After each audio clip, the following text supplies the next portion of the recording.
Hey guys, welcome back to part 2 on my speaker review on the Conversations on Living with Louise Hay. She did this about, it looks like the video was made in the late 90s. Anyways, if you want, I did a detailed review yesterday on affirmations, mirror work, and what else was there? Basically affirmations and mirror work. So please have a look at part 1 if you're interested in any of that work. I think it was very good information. But now what we're going to talk about is we're going to talk about disease. So in this vlog, I'm going to dissect and talk about what Louise Hay brought forth of the body parts and how each disease metaphysically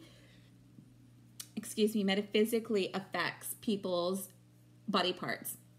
Okay, so where did this information come from? The perspective of ailments and how each property of dis-ease, both rendered and measured, is taken from Louise Hay's research presented in the series called The Little Blue Book, where she took the time to analyze and categorize the human body sorted by organs, blood, and limbs into mental patterns.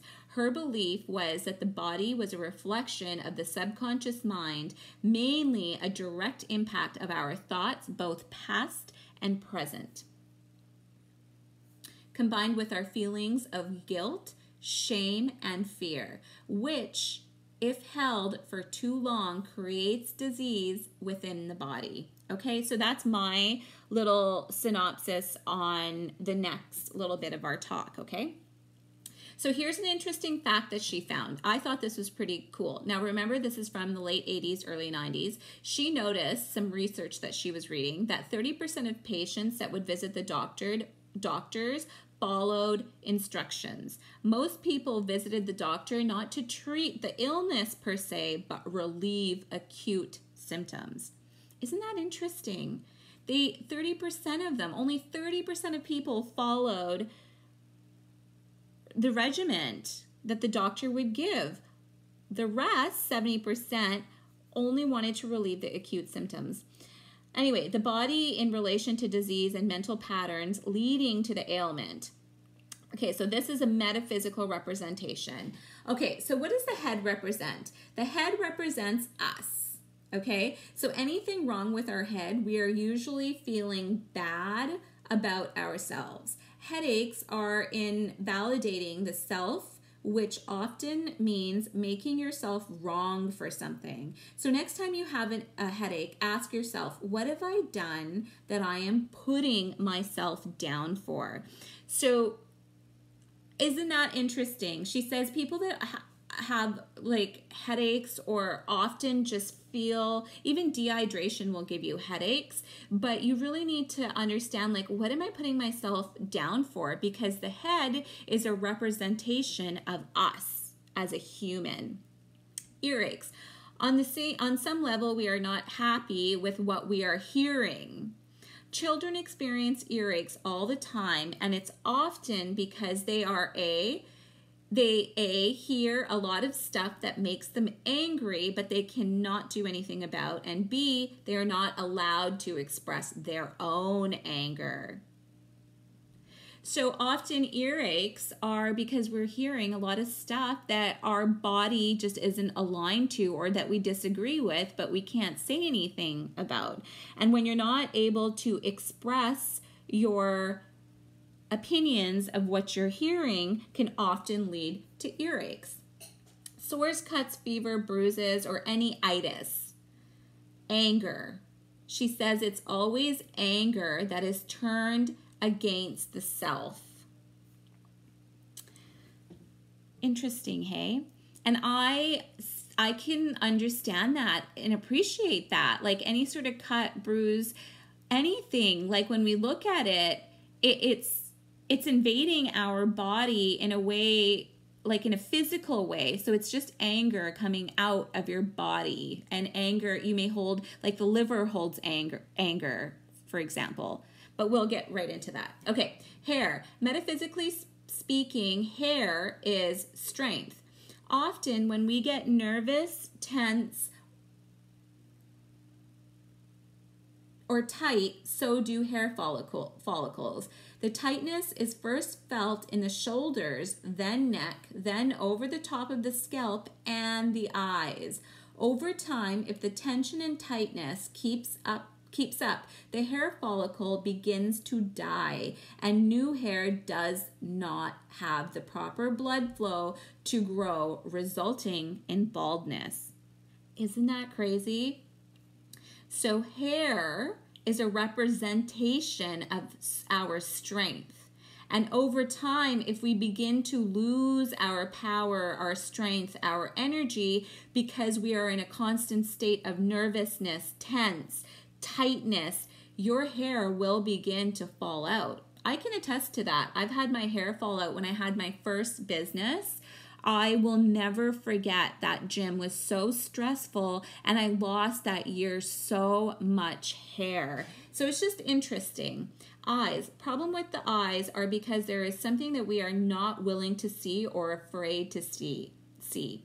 Stigmatism. We see life in two different directions. Glasses, even in old age, are not a cause of age, but are a cause of not willing to see what the universe or life presents you.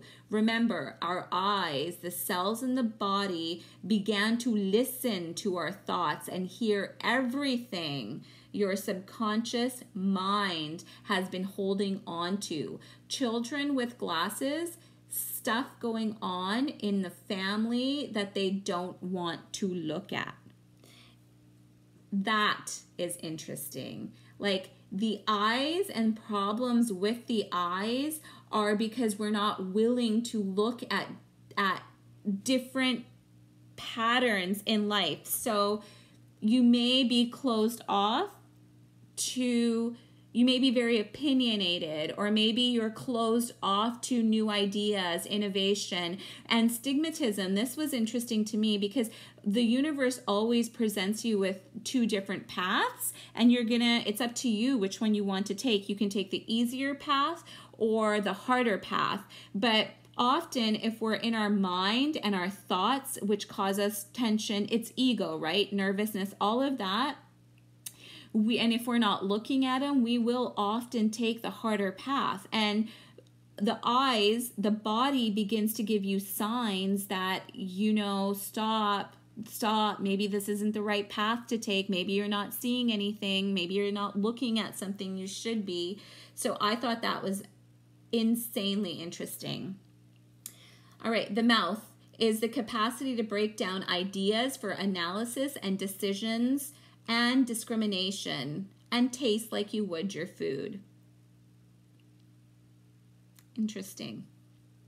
So the breakdown and analysis, that's what the mouth does, and decisions, and discrimination, taste. So the mouth is an area of analysis and decision making, which makes sense because our voice comes out of our mouth. Yeah. So if you've got any sort of like mouth disease or things going on with your teeth, which is here, like teeth are your long-standing indecision. And I can attest to this one because I never had teeth problems, and all of a sudden, after my husband passed away, especially when I became an entrepreneur, all of a sudden my mouth was so sore. My teeth would hurt because I all of a sudden had to make all of the decisions, and I went through periods of indecision. So the mouth, your area of decision making and analysis of discrimination, will start reacting, and your teeth will become my gums even now, they're so sore because I'm going through a career change once again, and going through these times of indecision. So this was interesting and made a lot of sense to me. Okay, so this is part 2. I think I'm going to have to make another video. I'm running out of time. And the next video is going to analyze the rest of the body. So let's just leave it at teeth right now. And I'll make part 3 and I'll release that video for you tomorrow. Again, if you want the full conversation, it's linked below. I hope that helped.